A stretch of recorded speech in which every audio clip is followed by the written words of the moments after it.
Good morning, girls. We are going to start a new chapter, that is laws of motion. Fifth chapter.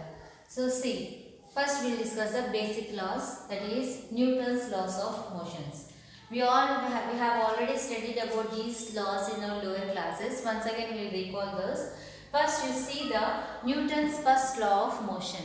What is Newton's first law of motion? Every body continues to be in state of rest or of uniform motion in a straight line unless compelled by an external force. That means if the body is at rest position, if any body is in the rest position, it will be continuing in its state. It will be in the rest position only unless until we will apply some external force.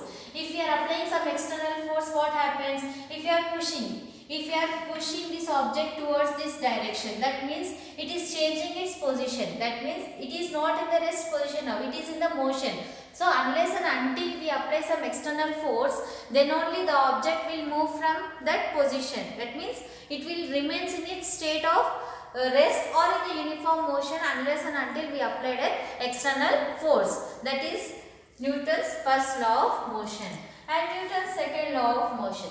What is Newton's second law of motion? The rate of change of momentum of a body is directly proportional to the external force applied. That means the rate of change of momentum. If any object is moving, if we are applying some force, it will move to some distance.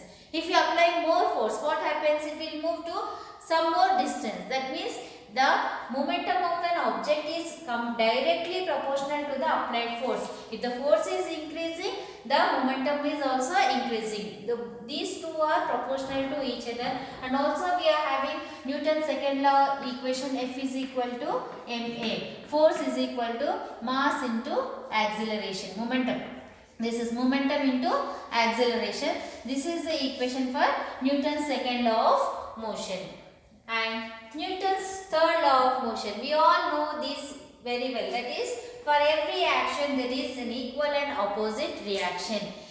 For Newton's third law, if we throw any ball to a wall, what happens? It again comes back with the same force. That means here it is an action and opposite reaction is also same. For every action there is an equal and opposite reaction, is nothing but a Newton's third law of motion.